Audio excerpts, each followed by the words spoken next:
If you can hear a bunch of jingling and running around, it's because my cats are so excited that I'm home from work, but I decided to sit down and film this first.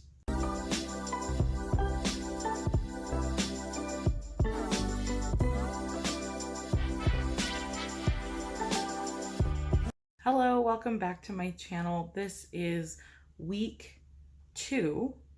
Is it?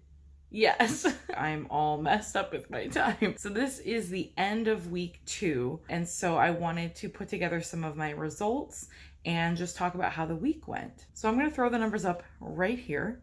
As you can see, I weighed in at 363.8 pounds last week. And as of this morning, I was 361.8. So that's a 2-pound loss exactly.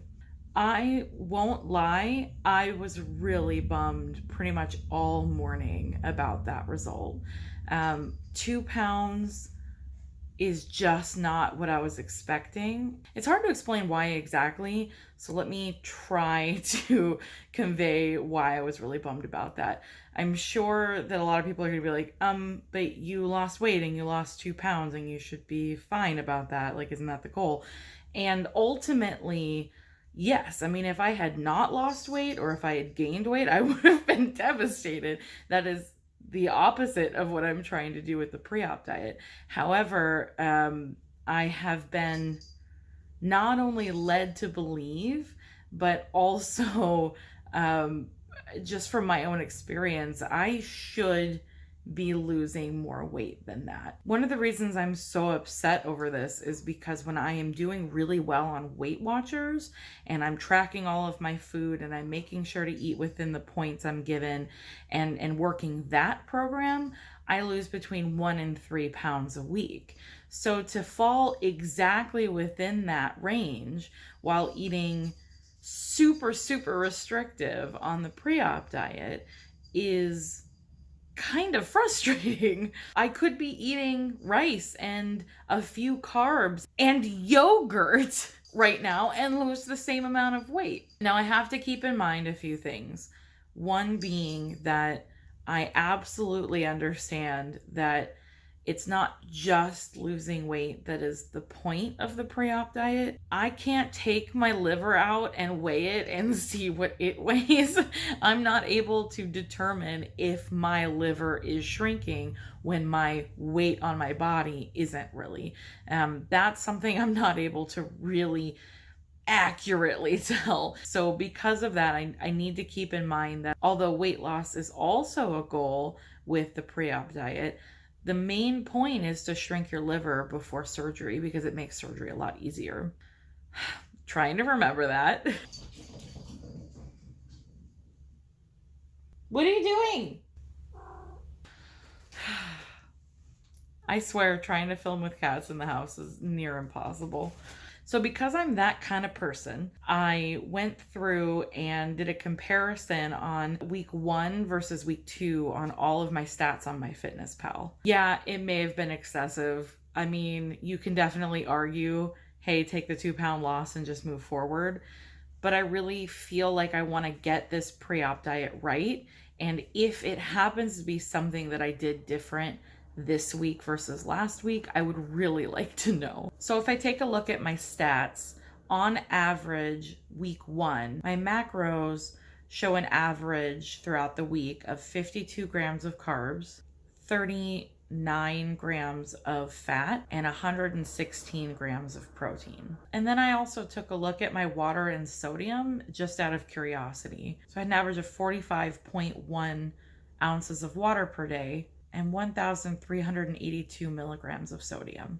So if we look at week 2 averages, I average about 69 grams of carbs a day, 48 grams of fat, and 115 grams of protein. My sodium was 2,102 milligrams, and my water, I was really frustrated to see I had 3 days that I didn't even track my water in MyFitnessPal, which is really frustrating because I have been trying to use that as a really good way of indicating if I'm meeting my goals. Overall, I will say that just looking back on the week, I think my water intake this week was much better than week 1. So if we're going to break down these stats, because that's where the information really is, I ate 17 more grams of carbs this week than last week. I ate 9 grams more fat this week than last week, and I ate 1 gram less of protein. And these are all averages. The big kicker here is that I ate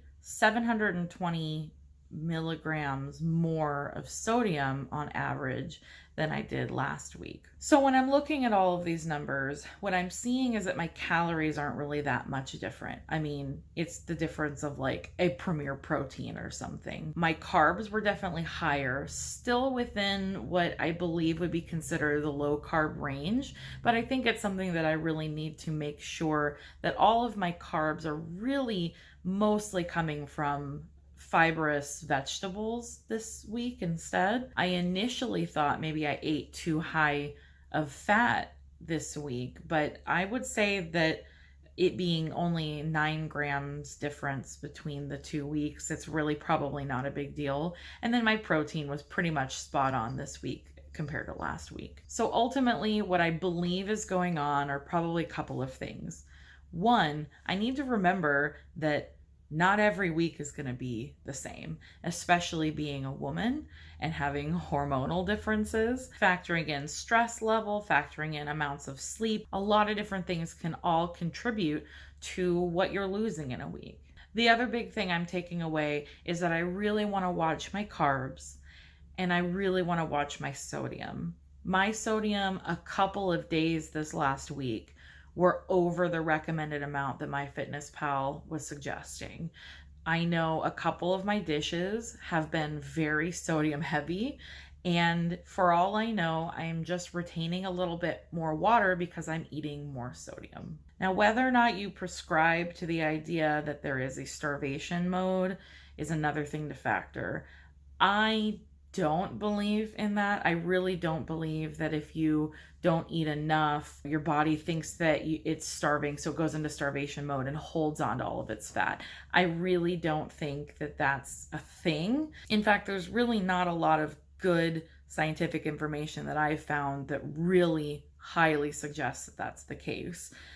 However, I do keep myself open-minded because I'm not a scientist and I'm not a nutritionist and I don't specialize in those things. So if there's any grain of truth to that, then it is possible that after that first initial weight loss, my body was like, whoa, we're really not getting a lot of calories. Oh, we're really not getting a lot of food. I'm not sure that that's really the case. I'm only eating when I'm hungry. I'm definitely not starving myself. And I actually have some stats in MyFitnessPal from several weeks ago when I was tracking both through Weight Watchers and on MyFitnessPal just out of curiosity. This was before I started the pre-op diet. And on average, I was eating about 1,300 to 1,500 calories a day on Weight Watchers, which is really not much different than the 1,100 calories that I'm doing now. So ultimately, I don't really have much of an answer. I do know that I'm going to try a little bit harder to rein some things in and simplify my meals, both because I am run by cravings and delicious food and because I'm trying to make interesting videos. I've been switching up what I'm eating quite a bit and trying to play within the parameters of the pre-op diet. But I think this week I'm going to simplify things a little bit more, and I'm going to try to put in some more meals where it's mostly just a lean protein and vegetables. I can prepare those multiple different ways, and I'm still going to have ramenless ramen once a week. You can't stop me. Even though I know that it's really high in sodium and it's a more complicated dish, it's getting me through this pre-op. So I'm going to add a little bit more fish, a little bit more chicken, and just watch the way things are going, and maybe add a little bit more salad and vegetables to bulk things up. So on to just how I felt over the week. I was really impressed with how much I really wasn't craving carbs, and I really wasn't craving anything for that matter. I had a much easier time after a few days into week 2 than I did during week 1. And I feel like I'm over those initial cravings, and I'm over that initial shock of getting rid of so many things that were staples in my diet. And now I'm just sort of coasting through and trying to decide how to flavor the things that I can eat. So I'm hoping that means the next 6 weeks will be pretty easy and will go kind of fast. Of course, I have no way to know the future, so this is me pretty much just having my fingers crossed and hoping that the next several weeks go as well as this week did. But I definitely feel like I've gotten myself into a pattern. One of the other big things that I learned this week is actually a non-scale victory, which is really, really important. It's important to pay attention to the things that are not just the number on the scale, because then you'll run into a problem like me where I was really bummed this morning about the number on the scale, but I have to remember the good things that are coming out of this that are not number related. Again, who knows how heavy my liver is? But also, the really big thing that happened pretty early on this week is that my knee and back pain that have been killing me for a couple of months now have nearly vanished. I'm not really sure where the bulk of that is coming from. Was it really that I was just 10 to 15 pounds too heavy and it was the threshold that was making it really difficult for me? Or was it something else? As my mom was pointing out to me, maybe it's inflammation related, and maybe something in my diet is causing inflammation. I'm eating pretty much no sugar, a heck of a lot less carbs, and I'm not eating any dairy aside from what's in Premier Protein. And those are all things that have been shown to increase inflammation. And so I am curious if this back pain has been exacerbated because of something in my diet, or if it was really just that I had just a little bit too much extra weight and it was too much for my body to really be able to handle without spasming. Almost every morning I've woken up and I'm not hobbling around the house like an 80-year-old woman. You should have seen how I looked every morning. And I would have to go out of bed, sit on the couch, and sort of prep myself to get in the shower, because if I stood for too long right after getting out of bed, my back would start seizing and my muscles would spasm. My mobility and just ability to do normal things has been so much increased because of that, that this week was almost like night and day. I feel more energetic, and that's something that I noticed when I was on Weight Watchers as well. After a couple of weeks of being on plan and doing really well and eating well and losing weight, my energy levels would rise pretty significantly. And so where I found myself just absolutely not wanting to get up to go do things because I was just too exhausted, now I'm finding it easier to just do the things that I need to do without having to feel like I'm dragging myself around for it. So ultimately, I feel like I had a pretty productive week. I am still a little bummed out about the amount of weight that I lost, but I still feel like I learned a lot. I did lose weight, and I have some things to think about and some things to tweak this week and really just see if it makes any bit of difference at all. The only thing I can do is just keep trying and keep moving forward till that surgery date and doing the best that I can. And so I'm going to tweak a few things and see what I can do different this week. But ultimately, I'm still well on my way and I feel like I'm doing well. So thank you so much for watching. And later this week, I will have a video up on what I ate all during week 2 of the pre-op diet. Bye. Think about getting all my hair lopped off this weekend.